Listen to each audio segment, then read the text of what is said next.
thank you for coming. Thanks for hanging out till 3:15 on a Saturday. My name's Amy, and this presentation is about sort of the journey of moving from a Java monolith service at Grindr specifically to Kotlin microservices. It is not going to be a presentation about in-depth Kotlin language features or anything like that. It's just sort of a story of how we got from point A to point B and sort of the things we learned during the process. But we can talk about Kotlin stuff at the end if you want. We'll talk about what Kotlin is in case you're not familiar with the language, sort of the migration timeline and what pain points we saw on both sides, like why did we choose to do this, why did we choose Kotlin, and sort of some of the wins that we think have come out of it. A lot of information in the presentation was sourced from a survey I sent out to our team. I was not at Grindr for the entirety of this process, so I wanted to get other people's input on how they felt like the process had gone, and sort of take a temperature from the team of how they were enjoying the new stack that we've ended up with. So me, Amy, I've only been at Grindr for a little over a year, and you'll see in the migration timeline sort of the point at which I stepped into the process. But one of the reasons I wanted to make this presentation is because when I was applying for this job, the fact that they were going through this process and taking the time to do this was really intriguing to me, and it's part of the reason I took the job, so I thought it might be interesting to other people too. Before that, I worked in the college advancement industry, which is not a dating app, but it is still connecting people in different ways.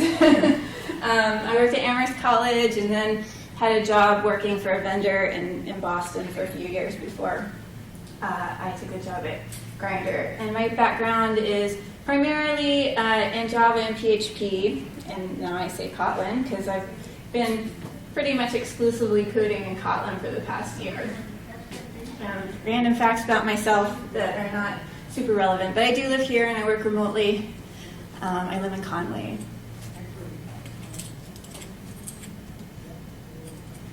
And in case you don't know what Grindr is, it is a dating app for the queer community. It was started in 2009. I think it was one of the first apps in the Apple Play Store, or whatever it's called. I'm an Android user. So. And our mission is seemingly simple, which is just to connect queer people with one another around the world. I wanted to just talk about the app briefly because I think it's good to keep in mind sort of the features that we deal with and the kind of traffic and data we deal with as we're talking about the migration. So some of the features in the app are just standard social network app features like building a profile for yourself, trying to interact with other people. There's a variety of ways you can find other users on the app. And you can communicate with them through group chats and different kinds of messaging. But also Grindr, I think, is a little bit unique in that we provide resources that are sort of specific to our community, to our users. So we have like a lot of safety guidance in the app and sexual health resources that we give to users. We just recently, I think last week, launched a program where users can request through the app a free at-home HIV testing kit. So that's pretty cool. And as far as traffic on our app, we have about 17 million daily active users around the world. Those users are sending like 300 to 400 million chats every day. Those chats historically were not stored on our servers, but that is changing as we speak, probably. We also have a concept of sharing private albums, so I can share an album with someone privately, so just they can see, and we have about 3 million of those album shares every day. There's a lot of stuff going on in the app. All right, so what is Kotlin? Does anyone here program in Kotlin? Yay! Do you love it? I like it. Were you a Java developer before? I did Python, Java, JavaScript, but I love Kotlin. Yeah. So just kind of high level, what is Kotlin? It's a cross-platform statically typed language that was created by the JetBrains team, which is the people who built IntelliJ and PHP Storm, those IDEs. It provides full interoperability with Java, so it runs on the JVM. Kotlin files compile down to class files. So if you, like in Java, you have Java C compiler, Kotlin, you have Kotlin C compiler. It can also run on the JavaScript virtual machine, which I am not familiar with. Are you an Android developer? No. No, okay. Me neither. But it is the preferred language for Android development by Google, and our Android team also uses Kotlin as well. We could talk about Kotlin all day. All right, so the migration timeline overview. This process sort of started in 2020 at the height of the pandemic. As you can imagine, everyone was at home and trying to connect with people. So Grindr saw like a 30% increase in usage during that year. And at that time, we had one Java monolith service. So when the service went down, everything went down. This is not a good scene, as you can imagine. And all this extra traffic really caused a great deal of load on the system. So the engineering team at the time started to think about how to split this up. I feel like at this point in technology, like we all kind of agree that like the monolith structure is not the best. You know, again, I don't know. Maybe somebody will disagree with me, but it's pretty risky, especially for larger systems. So the team sort of started to break this monolith apart into what I call microservices. I think there are other names for them, but they're not micro. They're still pretty large. And these were centered around sort of domain topics. So if you think about like the grid that we show in Grindr, like maybe that would be a service. And maybe the whole accounts, system would be a service. Those types of things. And so that is kind of where the breakdown started. And around 2021, a new engineering team, a lot of new people came in, and some of them had Kotlin experience. So this is sort of where the Kotlin microservices in particular started to be introduced. Some people started splitting out these services into smaller, more microservices. And at the same time, we started to have really, really bad problems with the system where apparently, like these services, not these new services, but some of these older services, Java services, were having to be restarted all the time, every day.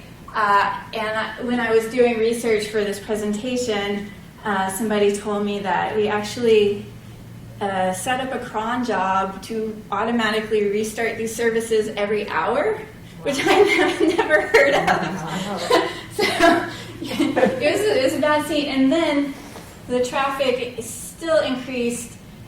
These cron jobs got lowered to like 30 minutes. They were restarting services. So something dire was happening. And around that time, we hired a new chief architect who basically came in, assessed the situation, and started pulling things out into what we now have as our new Kotlin stack, and we'll talk about what that stack looks like later. When I started, we were in this sort of project decaf phase, which I love that project name, removing Java from the system, and so we'll,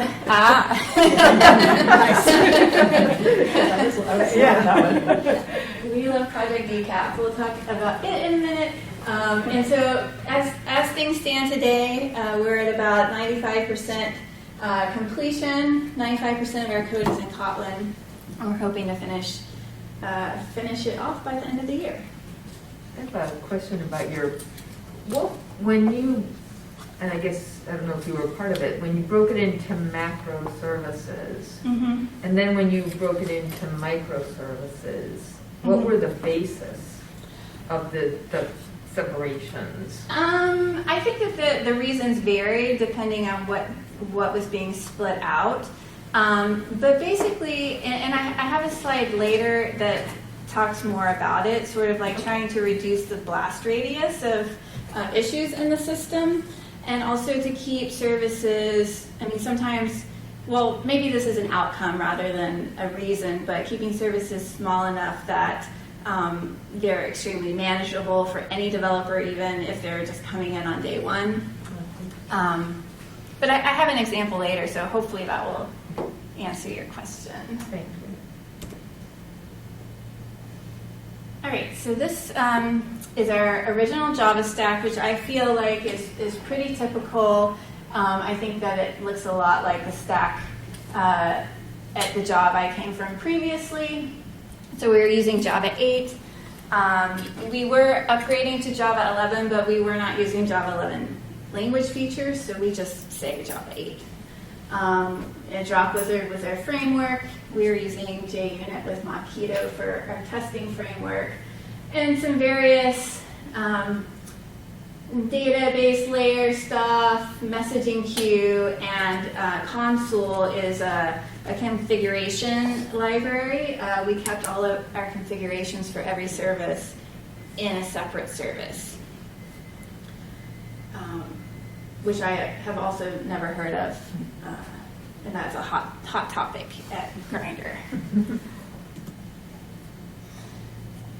And so when we're talking about the pain points that we were experiencing during this time, I separated them into two separate slides because you can talk about pain points that you have with Java specifically, but as you'll see, the next slide is much longer, and it is pain points of like our specific implementation. So the Java language basically is not the problem, but how you use it is. And like I mentioned at the beginning of the presentation, a lot of these points were sourced from my teammates, so it's not just my opinion, but sort of the overarching themes that I saw with everyone's thoughts and opinions. So Java is a verbose language, and that makes it daunting for new developers.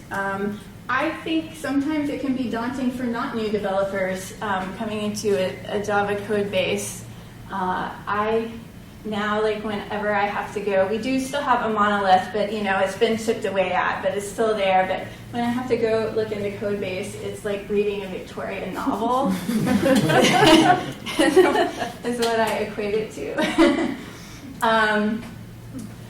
Java has brittle exception management, and we're always having to think about null pointer exceptions and the way that those are being handled and thought about by the engineers. There's a lot of bloat and boilerplate code in Java. You definitely don't get around like writing getters and setters for your classes. Even if you rely on IntelliJ to automatically create them for you, there's still a lot of boilerplate code. And the last point is just mine because it's too much typing. Unless you really like typing, maybe maybe people do.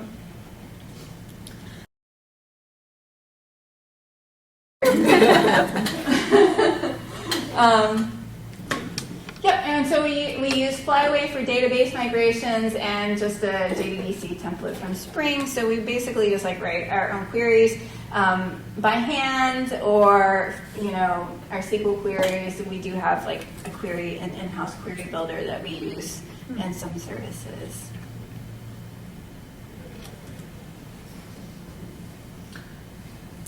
Okay, so what do we think we have gained from moving away from Java to Kotlin or to this new stack? Simple and less opinionated framework is basically, I guess, another way to say lightweight. We don't use dependency injection. All of our services are so small, and we don't have services on top of services, so we can just pass things directly into the constructor of these services. Configuration is data classes is what I was talking about with Hoplite, which is a really cool library. A lot of these little libraries were also built by our chief architect. I think I have a point on that later. And our tests are meaningful, and I do feel like for the first time, like test-driven development is, if I say that out loud, it is meaningful. And it's not just like going through the motions of like, oh, I have to have like, a certain amount of code coverage, so I'll just like make all these tests and mock all this stuff. And functional error handling, which is specific to the Kotlin language, is very nice. And I'm sorry I don't have any like Kotlin language examples. Maybe I should have put them in. I was just sort of focusing on the process, but it's a really cool feature.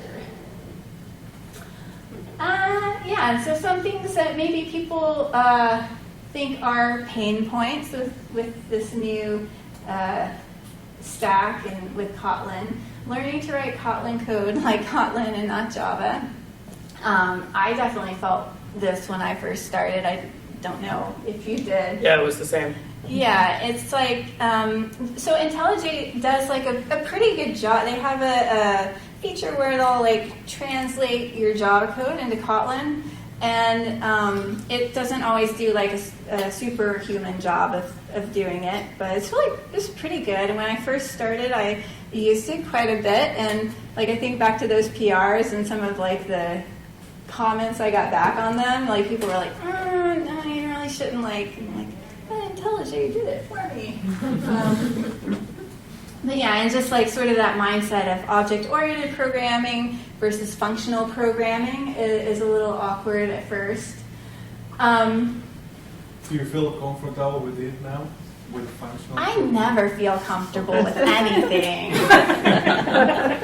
No, I mean like, yeah, more so. Yeah, I think there's still times where my mind, and I don't know, maybe it's like this with any like language shift. It's like you sort of default back to what you know best and then try to translate it from there. So you're like, okay, so I would make, this interface or like do this, and then like, what do I do here? So there's still like some of that. I've only been doing it for a year. So fair. Yeah. So yeah, changes are quick and often. I don't know who wrote this or why, but I imagine just like if we're talking about the project decaf and just things shifting all the time when you're really trying to take apart a large system and break it out into pieces. Sometimes you come into work and there's a new service for something and you're like, well, I thought I did that here, but now I do that. Okay. So yeah, that has been a bit of a pain point, I guess. And just like the learning curve, yeah. So this point about less off-the-shelf libraries and utilities, and we end up writing more of those ourselves, I think actually is a win and not a pain point, mostly because Sam is the one doing that, and he is so active in the open source community that it just gets pushed out. So it's basically like new utilities for other people to use. So I do highly recommend like checking out his GitHub because he has a lot of cool little tools for Kotlin.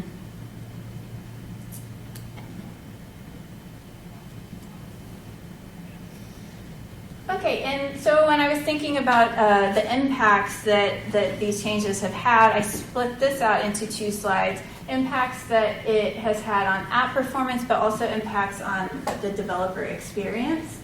So obviously, like we have less outages now. It would be really bad if we were still in that place. I think that the second point is more about the framework we used, the KTOR framework. But our API call latency between services has like greatly been reduced with these new services. And like just talking about the concept of splitting out into microservices and this idea of like a blast radius. So if the chat service goes down, it doesn't take everything down with it. That's really what we're trying to get at, I think, when we think about how can we keep pulling these things apart. It does add like a bit of complexity to the system because now you have like 200 services instead of 10. And we experienced like when we were sort of in that those first iterations of pulling services out, this sort of whack-a-mole is what someone else called it, where and this ties in also to the API call latency. You'd have a service that went down, and while it was trying to come back up, this other service that's calling it, well, that latency is so high that now this other service is down, so you have to start it, and then that sort of thing. Now our services are small enough that, and there's also been some improvements on the SRE side of things that help there as well.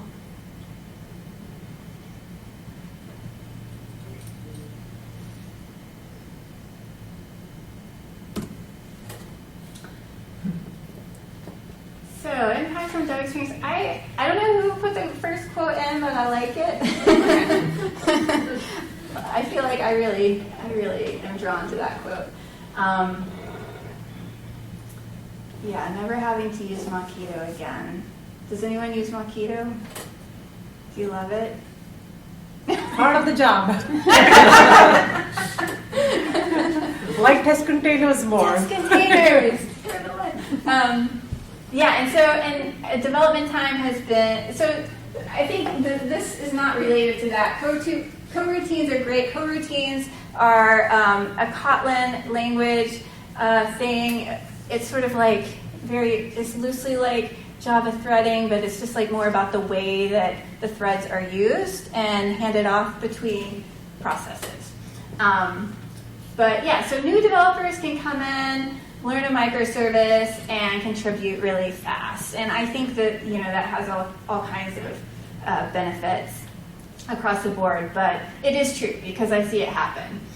And the last point I put in is that now we're sharing a language with the Android team, which has been really useful. The project I'm currently working on, I'm able to go into legacy code with the lead Android developer, and we can walk through the whole thing from his end to my end. Sometimes he even puts in PRs for our backend service, which some people don't like, but I think it's cool. Some people like Sam. Some people like Sam.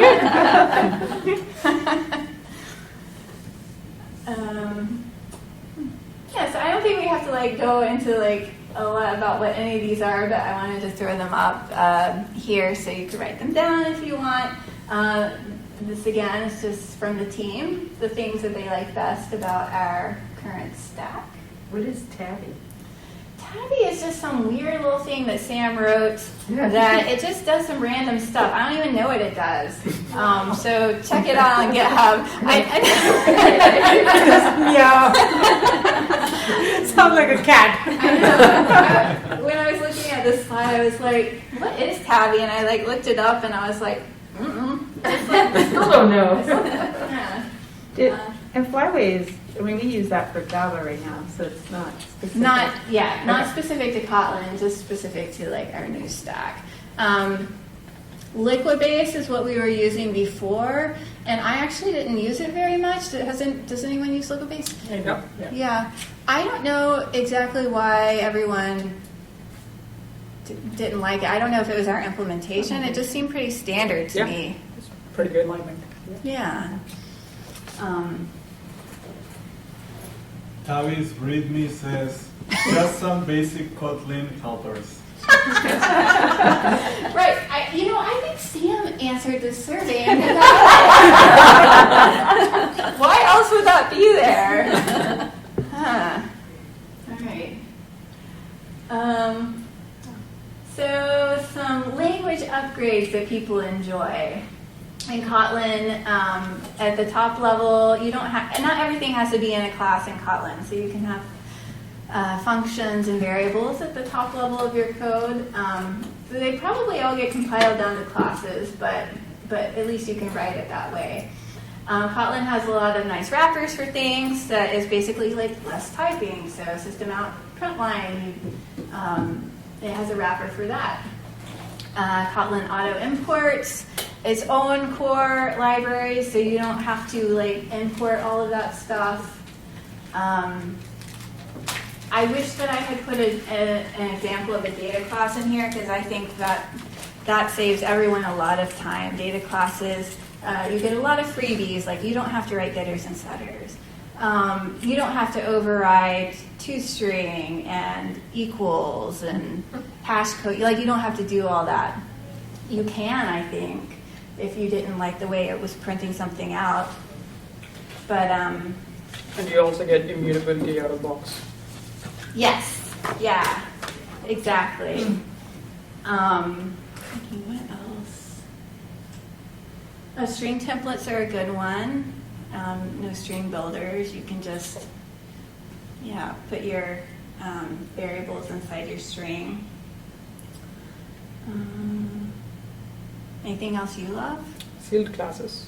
Sealed classes are great. Yes, sealed classes, sealed interfaces, to me are sort of like the bridge between object-oriented and functional program. Like, yeah, those are cool.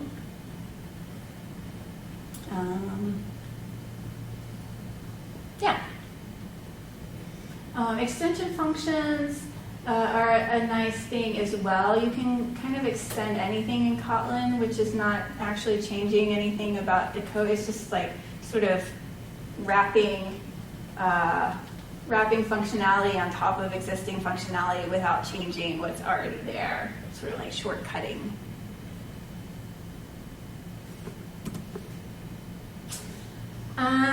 So if you are curious about Kotlin and want to start using it, how do you start? I think that it's pretty easy. You could, literally just like rewrite part of something you already have in Kotlin. You can rewrite a class in Kotlin. What the approach that we sort of have tried to use when we start migrating microservices is to look at something that we currently have and think about like what the simplest endpoint is. Like what is the thing that has the least amount of code or the least amount of logic behind it, and pull that out into a new service. We don't really like to recode things in place, like change Java code to Kotlin. It's just been easier to sort of start with a whole brand new service. You can grab the KTOR stack that was on GitHub and play around with it. And you can add test containers. And yeah, I threw up some resources that I have used. In particular, this Udemy course I thought was really interesting because it really does a good job of, if you're familiar with Java, relating everything back, like what you're doing in Kotlin, what it's actually doing under the hood, what you would be writing in Java if you were writing it. So that was pretty fascinating for me.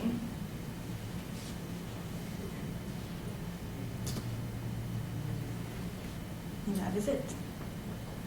Thank you. Thank you.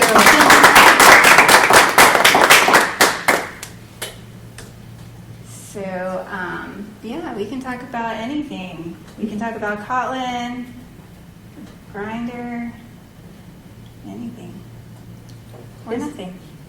It sounds like, so some of the code that you're using you have a developer on your team that is producing open source code that is being used on your team? Yeah. And the rest of the code is closed, or like what? Yeah. Most of our code is like in private GitHub repositories, but like the code-test library, our testing framework, I don't know if Sam was the original contributor, but he works on that all the time. So we sort of, I think, just benefit from his machine-like ability to work 24 hours and throw out these very useful tools. But a lot of the tools that he makes comes from problems that we are having internally. So we have a problem, he puts this library together and throws it out there. So he works for Grindr. Yeah. But I guess, so he's doing this in his spare time, or is Yes. this supported by? Yeah, that's what I'm saying. He does it like he works 24 hours a day. But yeah, he does it in his spare time. Wow, that's interesting. Mm-hmm. I mean, because it would be a great opportunity for Grindr to share with the community if they're like, we'll pay you to do this work that you're doing in your spare time, to have their name on it. Yeah. No, it's just it's not tied back to Grindr at all. Yeah, that's interesting. Have you met him in person, or could he be really like a AI? I do like wonder if he has like a group of engineers just like living in his basement. Sometimes. No, he's actually my boss. So. But he's been a great resource. I mean, I don't know if we would be using Kotlin to this degree if he wasn't there. But he's very generous also with just his time and knowledge. So it's been great to work with. How has AWS support for Kotlin been? AWS support for Kotlin. I mean, we run everything in Docker containers, so I mean, I haven't noticed any difference in anything between the Java stuff we have and the Kotlin stuff we have. But the AWS libraries, the SDKs? Oh, yeah, no, I haven't. I think everything works pretty seamlessly. I see. Yeah, do you use No, AWS? it's just Java. Yeah. So it's just call important call. Mm-hmm. Yeah. It's for me pretty amazing to hear a success story of a migration from monolith to microservices. I've been at companies where we talked about it for a couple of years and then pretended it never happened. And then others where it just seems impossible because there's so much code and nobody knows where to start pulling anything apart. Yeah. And then you build a distributed monolith. And then you build a Yeah, I distributed don't even know monolith. what this is a mess. There's like a team of 16 people that take care of deploying this monstrous monolith. I sort of found out on the flip side though, where you can have a lot of microservices and they each have their own database, and now you're like, how the heck do I get all the data? There was one company I was working at where it started to feel like it was so siloed that it was a pain in the butt Yeah. to find anything. I mean, maybe that is system design as well, because I felt, so Bethany and I worked together at a company before I worked at Grindr, so like there we had those problems, and Yeah. it was like because the data that we needed to be together was in It different was over places. here, over there, over there, and I was sort of like, this is where microservices seem to Yeah. break down. But so that problem, I think, is a system design problem because, like with the interactions example, we have views, chats, and taps data in separate data stores. Like, I think they're all, well, I don't know about chats actually. The other two use Postgres separately. So, and then we have that layer that aggregates them together to send the response on, so we can have whatever we need together. You do have to make those calls out to the internal services, but all of the services are so small that the calls are quite fast. That's a nice way to solve it. Yeah. So the microservices, they make individual calls to the databases and then maybe put like a JSON response all together at the aggregate service and then return that. Mhm. And it looks like, oh, it's just one. Yeah, to the caller. Mm. Yeah. Cool. That sounds fun. Yeah, I wish we had known about. I don't know. I felt like at my last job it was just like this problem that I was always trying to solve, and I never knew. But also that job was like what you're saying, where nothing was happening. It was like people were talking about, oh, like we need to do these things or we need to solve these problems, but then they weren't getting solved. Which is one thing I love about the team at Grindr is that they're just like all about action, which sometimes gets to be like a bit confusing and a bit of a mess because things move so fast, but things are getting done like all the time. If there's a problem, no one's gonna like sit on it. They're gonna figure out like how to solve it. Mm. What does your architecture look like? Like, is it similar? Or? Yeah, so I've worked with companies where there was a pretty good domain-driven design that actually separated microservices into their own services. That was a Java shop, and that was pretty good. And me as a developer going in, I didn't really have to worry about. There was a sort of a monolith. I didn't really have to worry about it. I could just be productive in this microservice. The current company I'm working at, they are in that process of trying to break away from a Flask Python monolith into Kotlin microservices. They're still in the process. So it's a bigger company. Maybe that's an artifact of the size of the company. But yeah, that's where we've been at. And it's also when you are polyglot in that way, what I've noticed, and I don't know if it's general to other companies, but there's first-class support for everything with Python because that's like the first language they supported. But with Kotlin, we'll have to struggle to do metrics. We'll have to struggle to do logging properly. It's all always in flux. Yeah. Maybe some of Sam's libraries can help you out. Probably. Yeah. We also never. It's interesting because very rarely do we ever interview someone with Kotlin experience. Like no one. It's still such a new language. Yeah. Everyone we interview mostly are Java developers. So there's always also a bit of like a learning curve for everyone coming on. Yeah. But now that I've been doing this for a year, if I think oh well, what about when I start looking for another job, I don't think I could do Java again. I would have a hard time going back. You've been spoiled. I've been spoiled, yeah. And then it would be like, where can I find Kotlin work? That's right. Yeah. I mean, yeah, it's very impressive. The API that the standard library offers a lot of stuff that you'll have to reach to multiple libraries for in Java, and that's one of the bigger things with Kotlin. A lot of the data classes stuff that Amy was talking about is pretty cool. A lot of stuff that you can do in Java, you can still do in Kotlin, but it comes with a lot more batteries included, immutability by default, that sort of stuff. The concurrency is like core to the language. The core routine stuff is extremely good. Yeah, so once you get used to it, you definitely feel like, why do I have to write this extra syntax to make this work? Yeah. Yeah. Hello. Thank you. Yeah. Thank you. Thanks. Yeah, so don't forget.